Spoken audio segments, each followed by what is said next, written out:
All right, let's get to the interview. Yanis Varoufakis is the guest for this week. He's a Greek economist, political leader, and author of several books.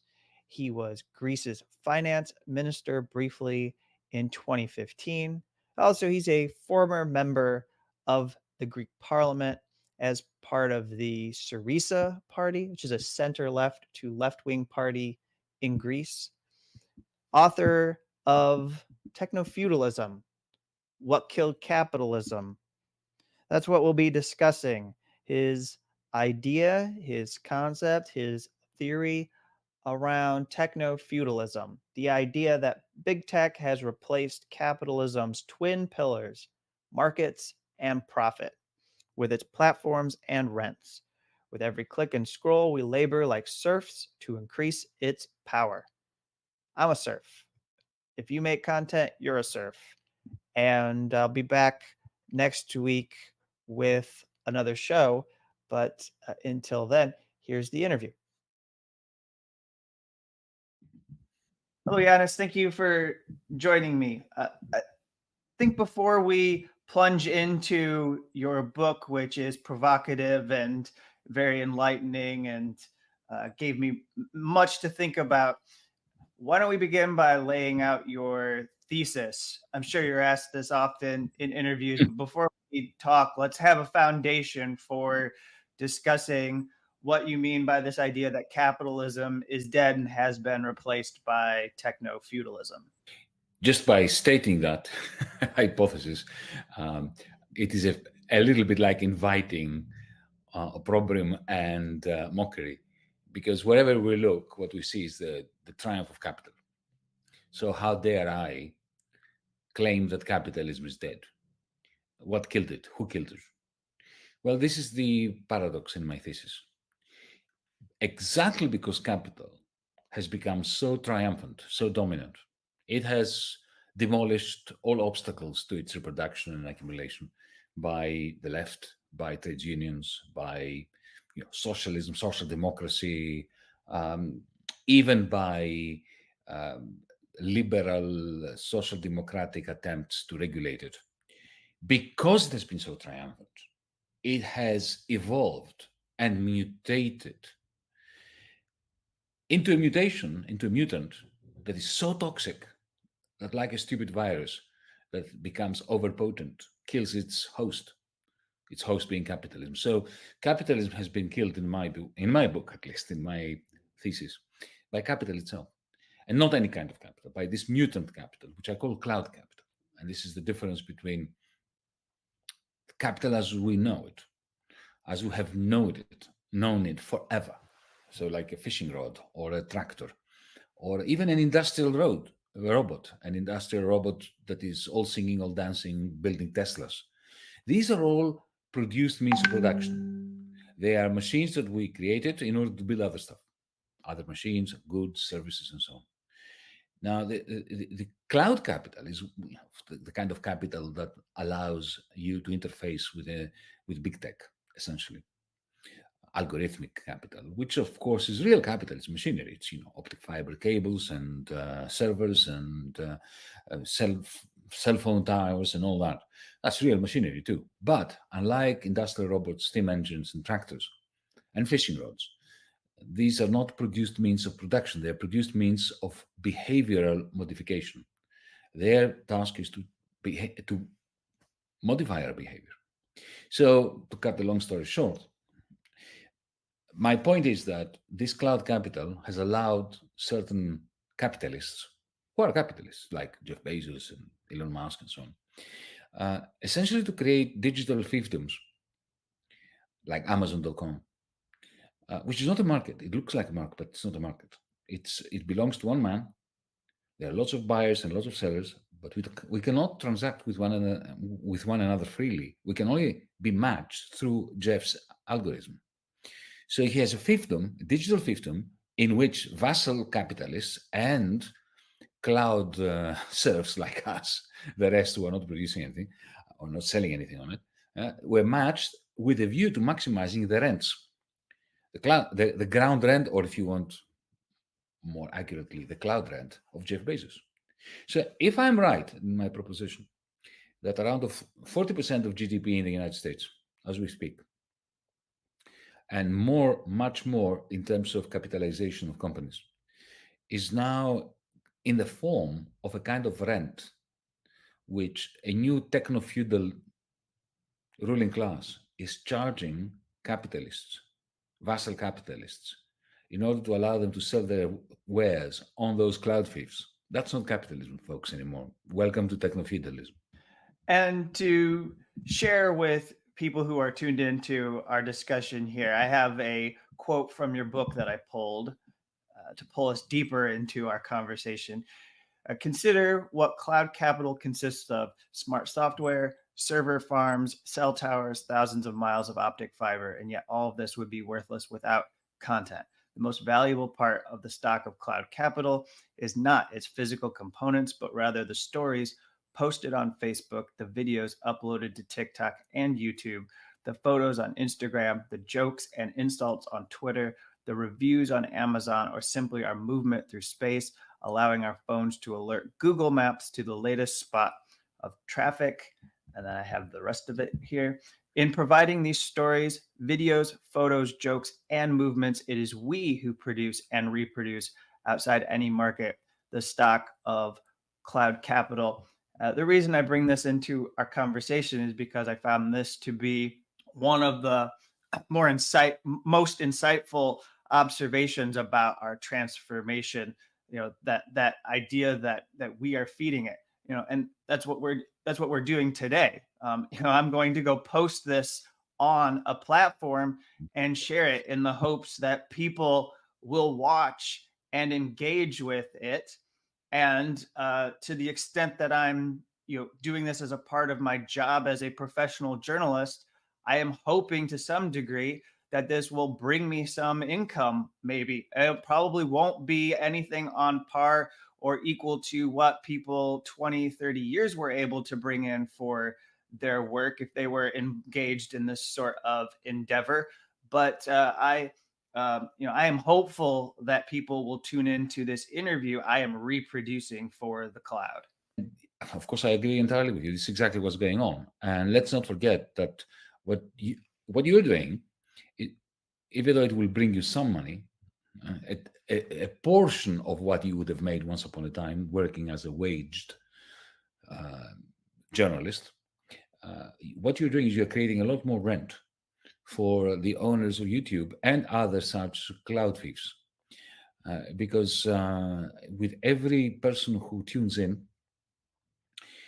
these cloudalists, as I call the owners of cloud capital, what they do is they manage to enhance and enrich the patterned information that I have over those thousands of users, so that they can then bring them into much more firmly into their cloud fiefdoms, where they can match them with sellers and sell them other stuff.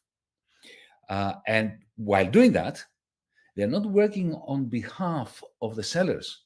It's a mistake to think of this cloud capital as a service sector for capitalists. Once upon a time, it was.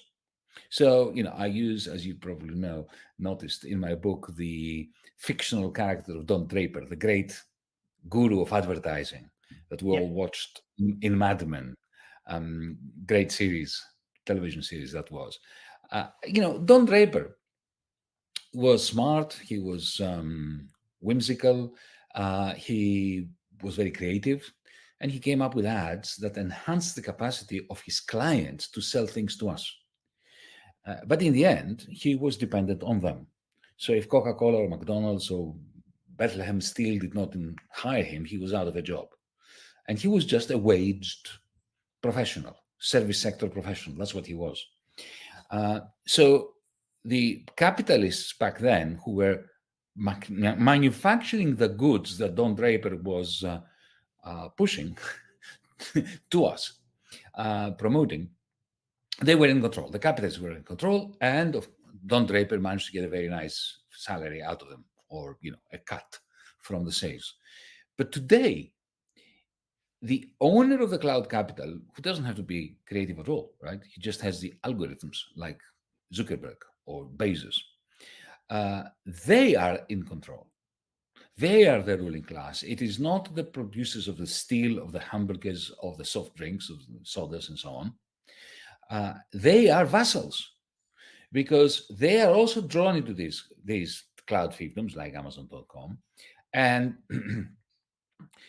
and they are being skimmed and scammed by those cloudalists. So this is a magnificent transformation because some people talk about surveillance capitalism and so on. I don't buy that. This is not just software which somebody produces and sells to the standard monopoly capitalists who then use it in order to brainwash us. No, these these bits of machinery that are networked with one another, what I call cloud capital, they draw both buyers and sellers into these cloud waves and exploit them both.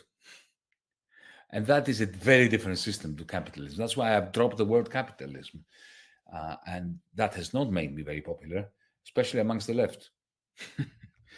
Because the left has a great connection with the word capitalism.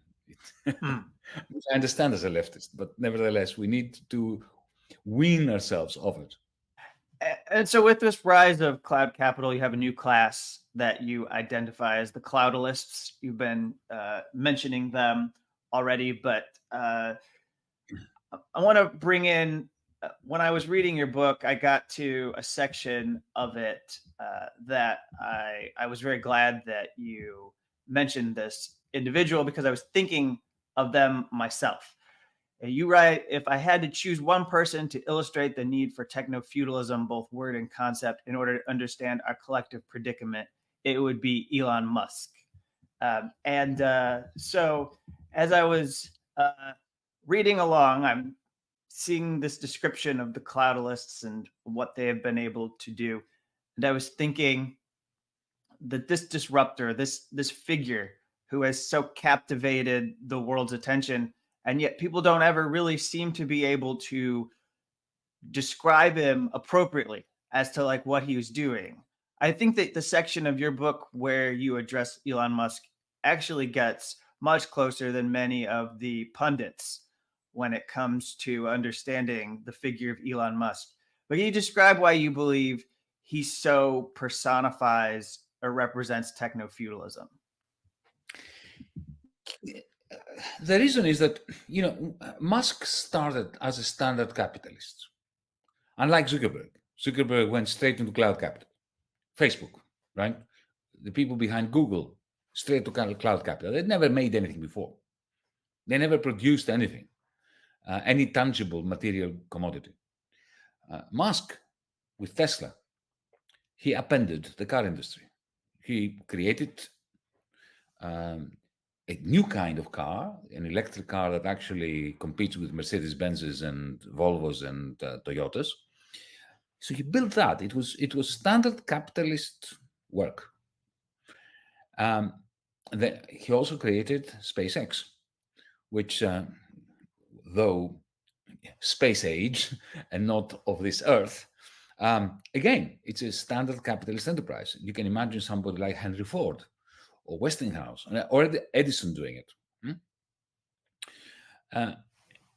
He has Neuralink, which is a company that already has not produced anything yet that is sellable. But again, it is a tangible combination of a product and a service. It's a product because it's got, it's an implant that you put into your brain. And if you are quadriplegic, the idea is that at some point it will help you move your armchair or your exoskeleton or whatever, and it will give you motion. These are standard capitalist exercises. But at some point, he drops all this and goes headlong into buying Twitter. With all the furor that had caused, of course, he waltzed into Twitter like a bull in a china shop and broke lots of things and upset a lot of people and did very silly things and nevertheless, and everybody thought, what a fool, just a boy that wants a new toy. I could not believe that, because whatever you may think about Elon Musk, he's not a fool. And he's not somebody who would risk 40 billion of his fortune or of his company's fortune in order to buy Twitter and then break it. For me, it was clear what was going on. Elon Musk understands the power of cloud capital. Indeed, he understands, and he said that before, not in my own terminology, but more or less the same thing. He understands that he understood from the beginning that Teslas were far more valuable than Volkswagens or BMWs or Mercedes Benzes, because they had the capacity to communicate with the cloud that German cars don't. So, in a sense, you could see that by selling you a Tesla, he grabbed you forever in the cloud, because he would always know what music you're listening to while you're driving, where you're going, what music you're listening to when you're going to the supermarket, as opposed to when you're going to see your boyfriend or girlfriend, right?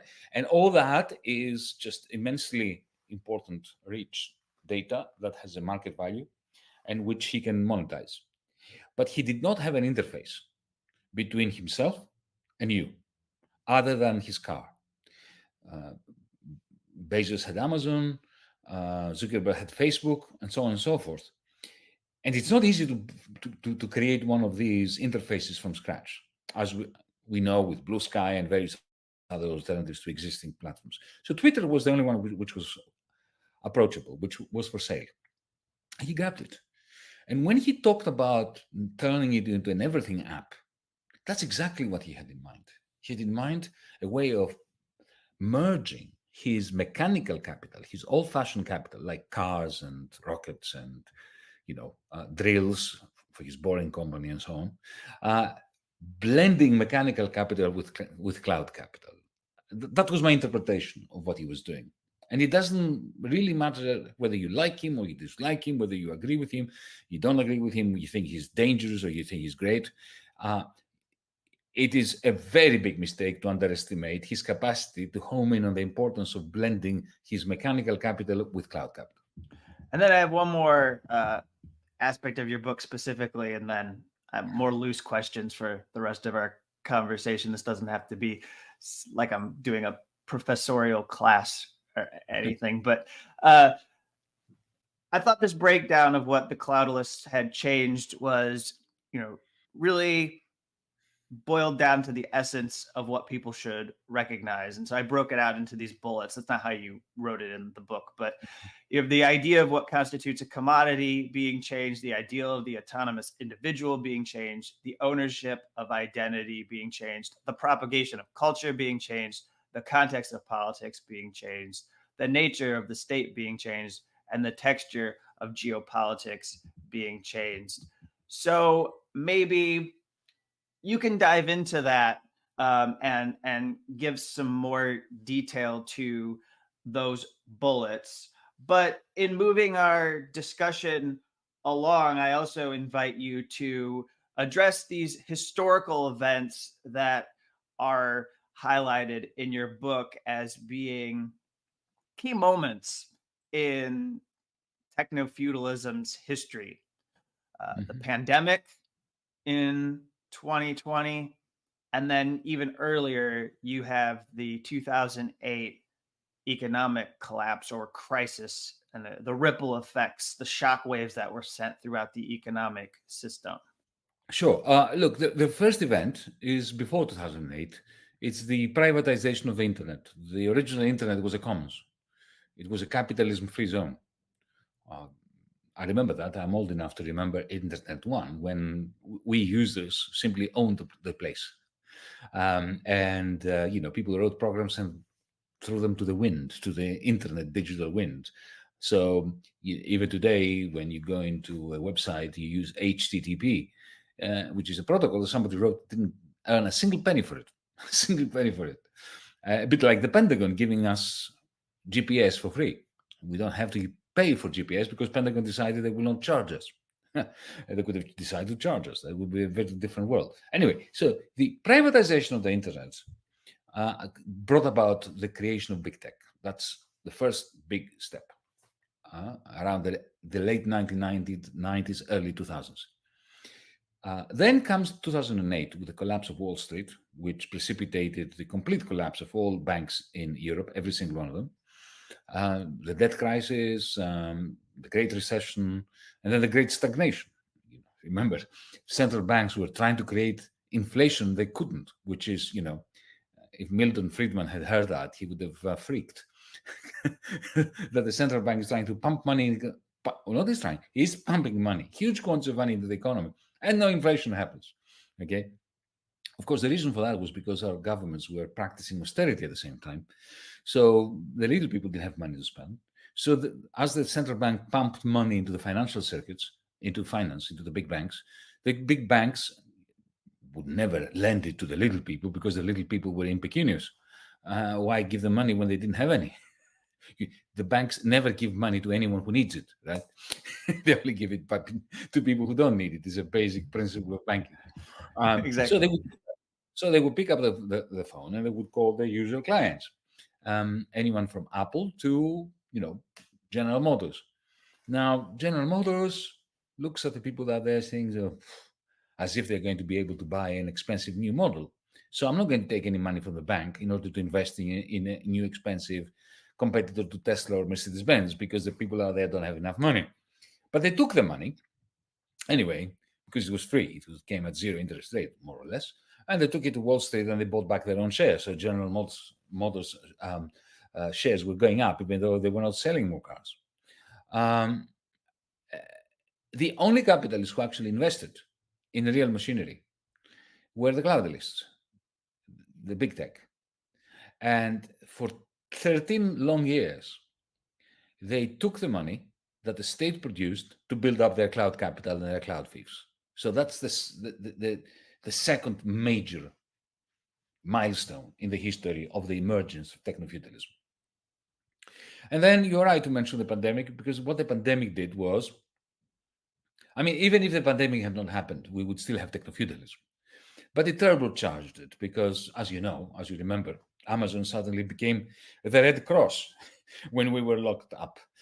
They were sending us packets. Well, we paid for them, but you know what I mean? Like the Red Cross used to send packets to the prisoners of war, the prisoners in prison or POW camps. Similarly, they were sending packets to all of us. And, you had Zoom, which emerged during the pandemic. So there was a major boost that cloudalists received, which simply sped up the coming of technofeudalism. But for me, what made technofeudalism irreversible was the combination of the privatization of the internet and the $35 trillion that the central banks of the G7 printed in order to save the bankers.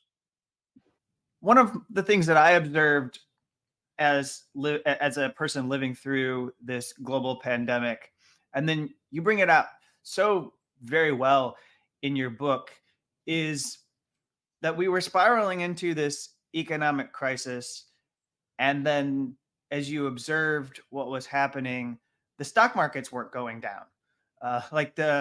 This shocks that we were supposed to feel, they weren't translating to the, I guess, the pocketbooks or the checkbooks of these executives and their firms as they were trying to manage these companies. And so it's maybe a bit of a tangent from the natural progression of your book and how you lay out all of your thoughts, but I feel like this is a good point for me to ask you how you feel about all the different types of disasters and calamities that humanity can face, and if there's something unique about cloud capital or techno-feudalism, since that's what you're putting it under, techno-feudalism, that makes it more capable of adapting than capitalism. Like, is there something about it? Maybe I'm not asking the correct question. You can redirect me, but the pandemic, climate catastrophes, uh, maybe even wars. Is there something about techno-feudalism that perhaps insulates them a bit more than if it was just the capitalism that leftists have typically deconstructed? The development which renders the cloudalists more resistant to the vagaries of politics are the algorithms within their empires of cloud capital, which poison democracy. Because let's face it, democracy was always a scourge of the powerful. The powerful, the aristocrats, the rulers, never, I mean, they loathe democracy. They hate the idea of the demos being in power, because then what happens to their power? Um, the fact of the matter, when Elon Musk talks about Twitter as the public square, he's poking fun at us because he's too smart to believe it.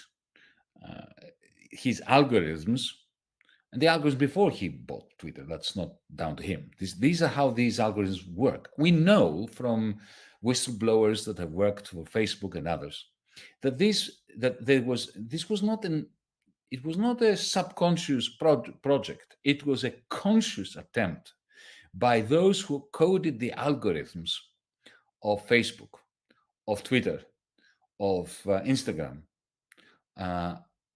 It was a conscious decision, a project, a real project, to poison the conversation, to stir up anger, because anger, rage, what it does, it gives you, it motivates you to stay longer on your screen, and therefore to share more of your data, and therefore to become a far better cloud serf for these cloudalists. So the conversation has been poisoned with good reason from the perspective of the cloudalists. And thus our capacity to have a democratic debate amongst ourselves, and therefore the probability that we can come up with a consensus that may be inimical to the interest of those who are already in power, shrinks. So in that sense, cloudalists are more immune to democracy than capitalists used to be. Because if you think about, Henry Ford created a production line. The production line put a lot of workers together. They could talk to one another. They could form a union. They could resist Henry Ford. Now the algorithms are primed to poison our relationship amongst each other, right? And to create xenophobia, to create racism, to create intolerance, and so on. So that's what works in favor of the cloudalists. But there are forces working against them. You mentioned a couple, and I'll mention a third. One is, of course, the very quick march towards climate catastrophe, because their algorithms are preventing us from coming to a consensus on what to do in order to avert humanity's, rush to fall off a cliff. And nobody is immune to that, not even the cloudalists. So these people may build bunkers under their mansions in Hawaii, but I don't know what the point is of surviving a catastrophe in a bunker. I'd much rather die on the surface very quickly. The quicker the better, actually.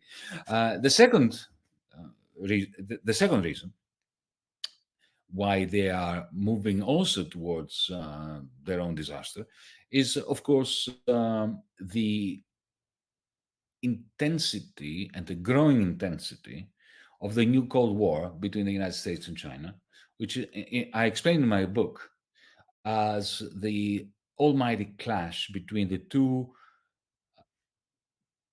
centers of cloud capital on the planet, being the United States and China. That is, for me, what's behind the clash between Washington and Beijing. It's nothing to do with Taiwan. It's got nothing to do with spying. It's nothing to do with trade. None of that. None of that. I mean, all that was relevant in the 1990s, but it didn't lead to a Cold War between the United States and China. What has changed is that China is the only country in the world that has a competitor to Google, a competitor to Facebook, a competitor to Tesla, a competitor to all the big tech companies in the United States, and they actually, some of those things they can do better than the American cloud capitalists. Okay, then, and that I think is also really important. Capitalism was always prone to crisis. We've seen that. Every 10 years there was a major recession in the United States and Europe. There was even a very big slump in Japan. And occasionally in 1929 and in 2008, there was more than just a recession, there was a crash, an almighty crash. So capitalism was always creating crises. They were coming out of the same production line as iPhones and cars were. But technofeudalism, and I try to explain this in the book, creates even bigger crisis, is even less stable than capitalism. It increases its propensity towards instability and collapse. Why? Because if I'm right in what I'm saying, that the cloudalists skim off the surplus value of capitalists, the vast majority of it, well, what happens to that money? It disappears from the circular flow of income. Because, Jeff Bezos has what, 250 billion? If we give him another billion, what is he going to do with it? Nothing. I mean, a human being cannot spend all this money. They can't spend, they accumulate, right? So the money, it is as if the money, it goes under the mattress. It leaves the circular flow of income, which means it depresses further aggregate demand, which means it depresses investment in standard capital, like machines. So that means that it reduces the quality of jobs for people out there. So that creates even more poisoned politics.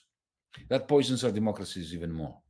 And then the central banks have to replenish this economic activity that has been taken out by printing more money. So even when there is inflation and they want to reduce the supply of money in order to arrest inflation, they have a good reason to print more money. So central bankers are at a loss. They have no idea what to do. They are damned if they do, and they are damned if they don't. Okay? So that thus society becomes even more unstable as a result of the power of techno-feudal lords. And to the extent that they need to live in this society. I mean, they can live behind gated communities and, they can build bunkers. But what kind of a life is that? You're speaking to me from Athens, just to make sure that people understand that we should consider what has been happening to Europe and what all of this transformation means for that part of the world. As you lay out in your book, we touched on China.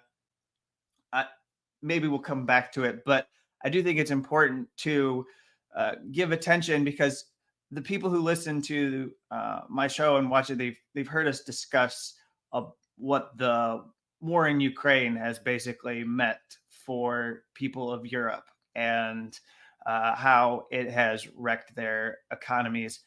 In this book, you're focusing on the cloud capital, or the techno-feudalism, and the fact that Europe is not China, and that Europe does not have these companies and firms that are able to counter some of the, I guess, effects of being in this new world that is techno-feudal. Maybe you can unpack that a little bit more. Europe is a stupid continent. We have the richest populations per capita. We are the richest continent in the world per capita. We have very smart people, very well-educated, cultural people. Lots of classical music, great art, produced, Ferraris and Lamborghinis, very nice handbags. We have museums, we have cathedrals, we have everything, right? And we are yet the stupid continent. We're the continent of the last 15 years. We have not invested anything, because we have created a common currency, the euro, which has had a spasm. And how could it not have a spasm? Because think of what we did. If you and I were sitting in a cafeteria, in a cafe, 20 years ago, and I were to give you my idea, my great plan, let's create a central bank without a state, and then have 20 countries, almost 20 countries, that don't have a central bank, but that use the money that one central bank, which has no state, is producing. You would have thought that I'm mad, and yet that's what we created. So imagine if the Fed didn't have a federal government behind it. And imagine if all the states in the United States hmm, had no FDIC to run to if some bank went bankrupt. America would be in the stupid state in which Europe is now. So for 15 years, we've been bailing out Greece and banks and so on, and Ireland and Portugal, and banks and banks and banks, just one bailout of the other, right? Practicing socialism for the bankers, printing money to give to the bankers, and harsh austerity for everybody else. So, and we don't have the dollar. At least in the United States, you have the dollar. So you can effectively print the currency in which everybody is trading. We print the euro, which people will want only if they want to buy something from Europeans, unlike the dollar. I mean, we want the dollar, we non-European, non-Americans, even if we don't want to buy anything from you. That's a unique position to find yourself in. So we don't have that kind of thing, and we practice austerity. For 15 years, we have not been investing. If you go to Germany today, you'll find, even in ministries, advanced ministries of the Federal Republic of Germany, you'll find they're still using faxes. I'm not joking. They're still using faxes because they have not invested in digital technologies in Germany, the richest country in the world. The richest country in the world, the country with the largest surpluses. Yeah. Meanwhile, the Americans and the Chinese have been investing massively in cloud capital. We haven't. So there's no European Google, there's no European Facebook, there's no European Tesla, there's no European any of the Magnificent Seven, right? And remember, the Magnificent Seven, if you look at their capitalization, and by that I mean Alphabet, Google, Microsoft, Apple, Nvidia, and so on, their capitalization is greater than the capitalization of the whole of Germany, France, Japan, Britain, and China together.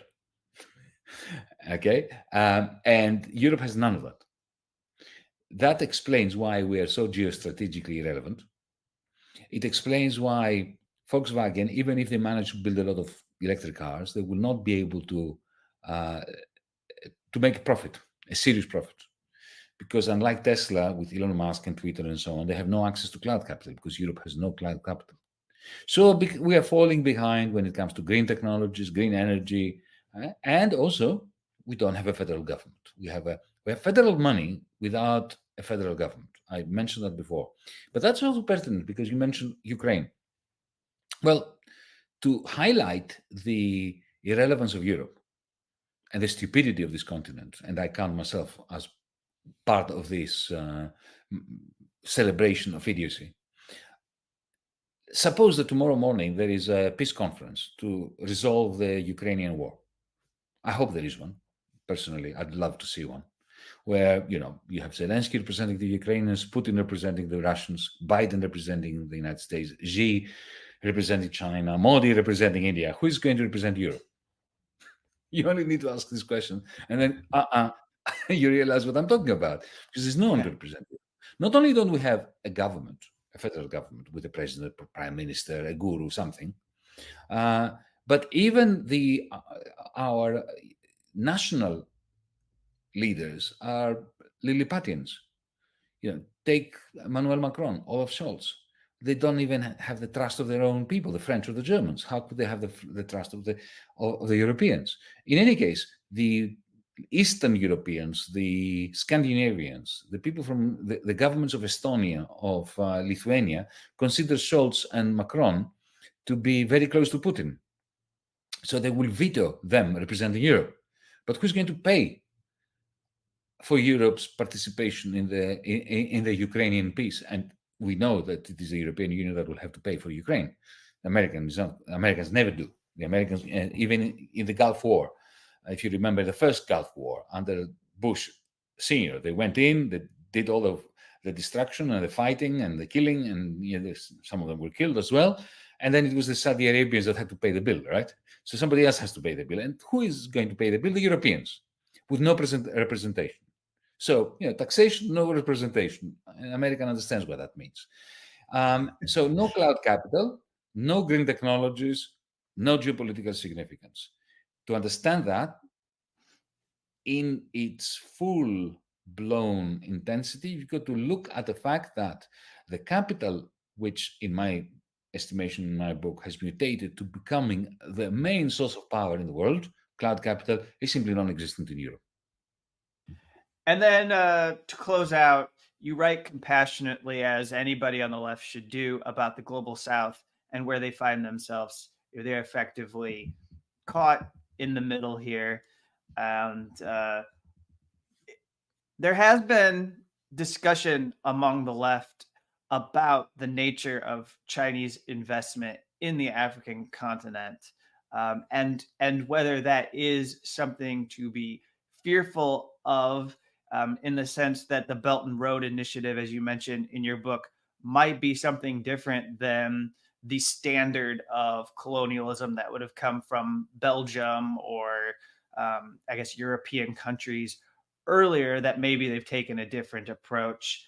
But still, it's hard to disagree with you when you write, it will take a miracle for this recently evolved species of imperialism not to result in more wars and more failed states. That, in fact, what we are seeing as part of this new Cold War, this is a battleground that will be fought. So, as we wind down our conversation on technofeudalism, some words about the people of the global south who are always and have been for over the last 100, 200 years.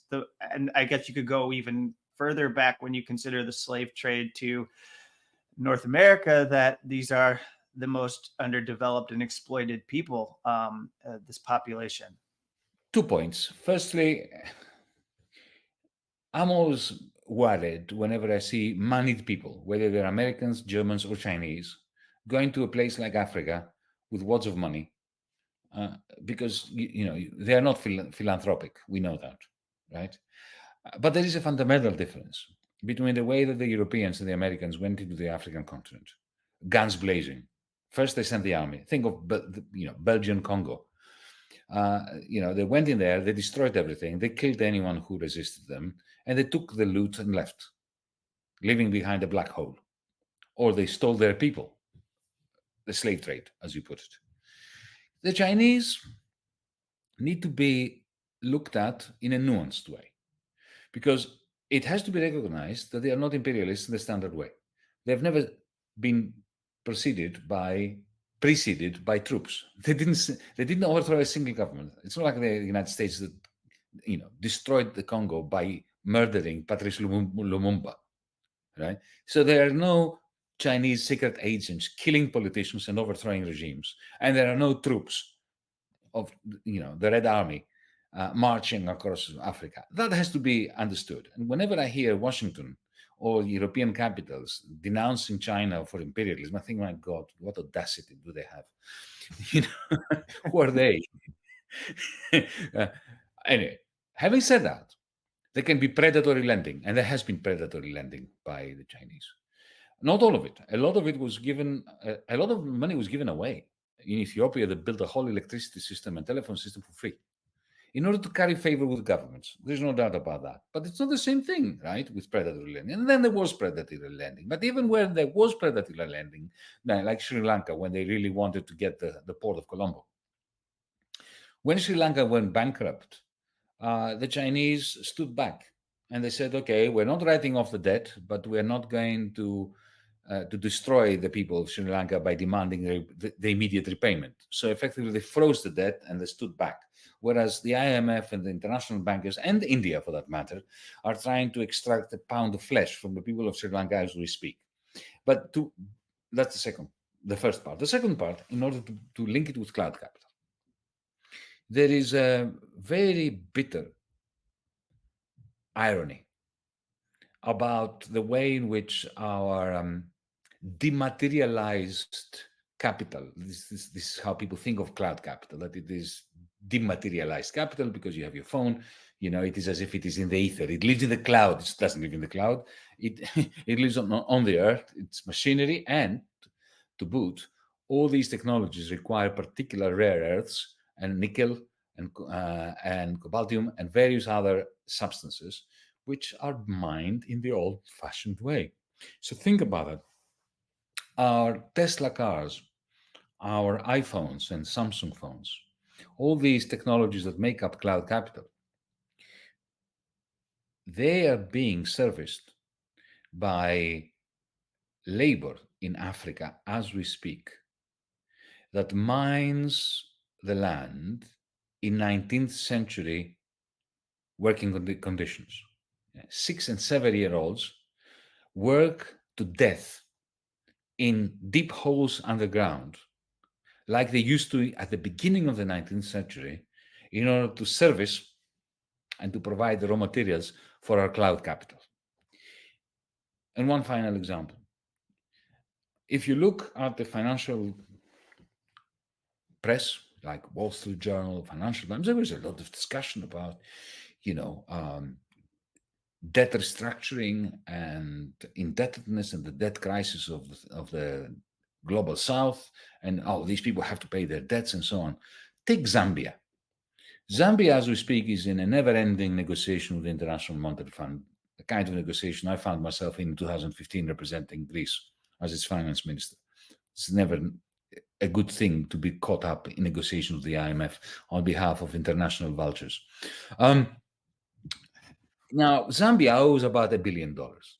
Not that much money in the greater scheme of things. But it's bankrupt.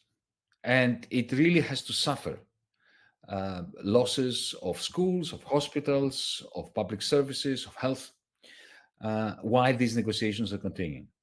Well, let me say to you that in the last 10 years, international companies have extracted from Zambia 26 billion worth, value worth $26 billion from the land in the old traditional extractive way. 26 they took out. That country owes one. And the international community represented by the IMF is crushing that country and its people down for that 1 billion after it has taken 26 away from it. That's colonialism. All right, I'll let you go, but I can't let you leave this interview without asking you, because I've spent so much time reporting on WikiLeaks founder Julian Assange, and you're recognized as a big prominent supporter, I think probably even a friend, and had a chance to meet him while he was in the living in the Ecuador embassy. Are there any techno-feudalism leaks from WikiLeaks? Is there anything important that Julian Assange brought to us? Would Ice Save be a major part of techno-feudalism and exposing its development? But I suppose on a more pertinent note to our past week, your thoughts for Assange as we await this High Court of Justice decision, which is another point in this punishment by process that we've seen Assange have to suffer because the United States won't relent and drop its case against Julian Assange. Full disclosure, he's a dear friend. I've visited him countless times in the Ecuadorian embassy. I've also visited him more than once in the Guantanamo of the United Kingdom, the Belmarsh, awful high security prison. I'll mention that the last time I visited, I took a copy of Technofeudalism to give it to him, and the prison authorities didn't let me, on the basis that he already has too many books in his cell. And I asked, how many does that mean? They said 2. So on Technofeudalism and the relationship with Julian, look, I could talk to you about this for hours, but let me remind you of something that he said once, and he said this to me, and then it came out. He said that, remember when Zuckerberg had become the Time magazine's Man of the Year? I had a picture of him, front page, on the cover. And he said to me, Riley, he said, this man steals data from you and sells it to governments and awful conglomerates, and he becomes, Time magazine's Man of the Year. I take information from governments and conglomerates and give it to you for free, and I am an international terrorist. So I think that connects quite nicely to the concept of technofeudalism. Uh-huh. Look, Julian Assange is being killed murdered daily. It's a slow murder. It's not a slow death. It's a slow murder. They are intending to kill him. He's under conditions of solitary confinement, 23 hours a day in Britain as we speak. And if he goes to the United States, it will be even worse because it will be an even smaller cell and even harsher conditions. He's next to criminals who are convicted for 3-4 murders who get a much better treatment than he does. He's been convicted of nothing. He's being accused of journalism, as I can see you say up there, and thank you for doing that. And the whole point is to make you and people like you fear for your life if you dare expose to the world crimes against humanity that the powers that be have committed in your name, in our name. That's what it is.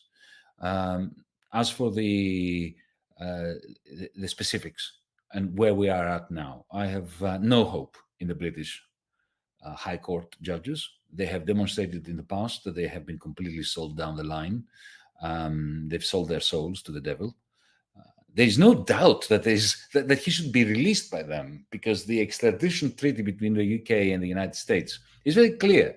No one gets extradited if there are political issues involved. Clearly, this is a wholly political issue. It's not a criminal case. And secondly, the High Court has stopped the extradition to the United States of murderers on the basis that they feared for their life in the United States.